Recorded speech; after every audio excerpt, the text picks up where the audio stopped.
And for more about the battle against higher defense spending, earlier I spoke with Hedges. He's senior fellow at the Nation Institute. I asked him to explain the cost of war not in dollars or a cost-benefit analysis, but from someone with his perspective, having covered war zones for 2 decades as a foreign correspondent, to describe the cost of the Afghan war he's seen. He says it's a foreign occupation he calls the dirtiest kind of war.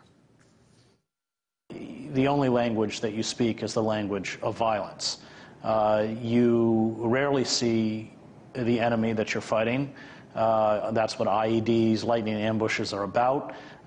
You begin to lash out every time you leave the perimeter of your bases towards everyone and everything which is seen as hostile.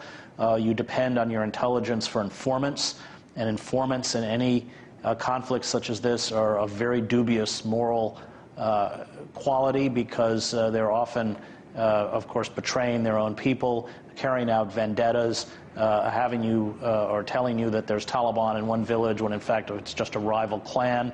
And these conflicts, I mean, murder is always part of war, by which I mean the killing of innocent civilians, people who don't have the capacity to do you harm, as opposed to killing, which is the taking of a life of somebody who is trying to harm you. In these kinds of conflicts, it's primarily about murder. There's very little killing. And if you look at the indiscriminate drone attacks, over 900 civilians in Pakistan alone dead since Obama took office.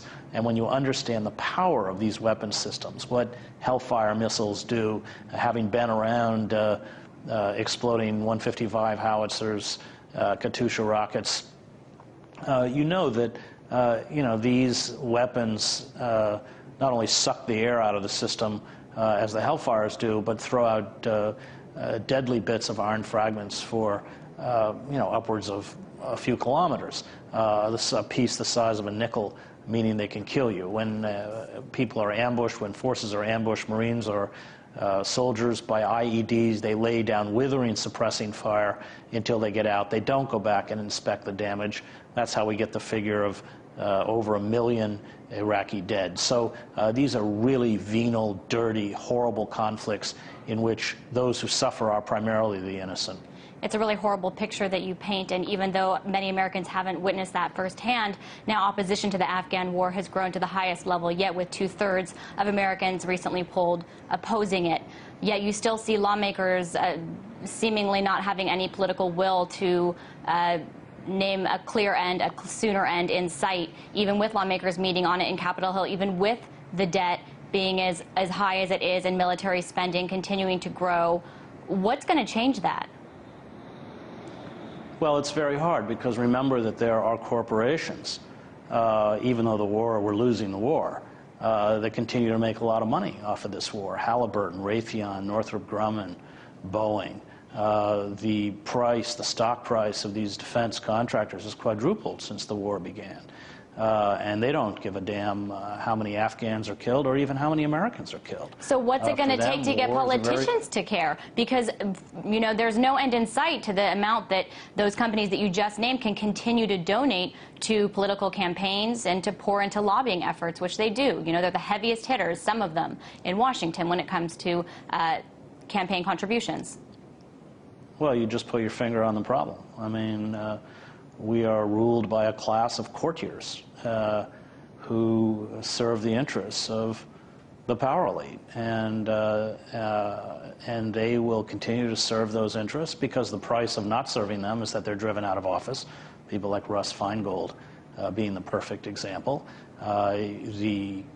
Because of the Supreme Court ruling Citizens United, these corporations can mount stealth campaigns. They never, barrages of ads, propaganda, and nobody knows even where it's coming from. They don't have to disclose where it's coming from. So rather than tighten restrictions and impose campaign finance or restrictions on lobbyists, the power of lobbyist corporations has in fact been expanded. You now see Obama attempting to raise $1 billion, first $1 billion presidential campaign in history. I am watching these corporations and these imperial wars, which are largely being paid for, by the way, through debt, through borrowing, hollow my country out from the inside. and destroy it. And that's how imperial powers always die. Our infrastructure is crumbling, our public education is a joke, our healthcare system is lousy.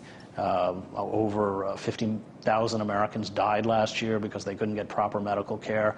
We have cemented into place a kind of permanent underclass, 1 in 6 workers out of work.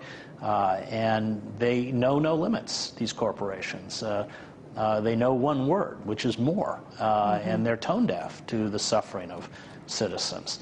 And so the consequences, I think, are extremely dire. We are flirting with the possibility of collapse, especially if we suffer a currency crisis.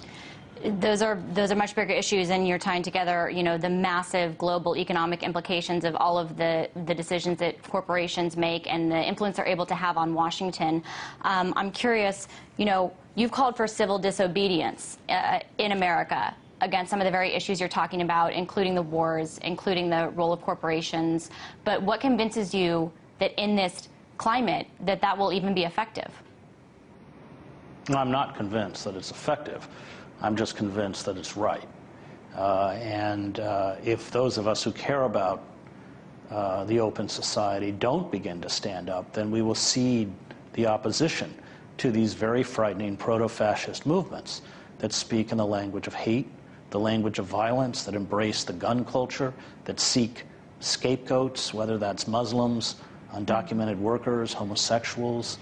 I think the failure of our liberal institutions and the liberal class means that it's incumbent upon those of us who embrace traditional liberal values, a belief that the consent of the governed is a serious phrase, to use the only mechanism we have left, which is civil disobedience. And yet, you're right, the numbers are not very good. I've been at 2 demonstrations in Washington where we were arrested on the fence of the White House, mostly with veterans, by the way, from Iraq, Afghanistan, and Vietnam. And it's 500 or 600.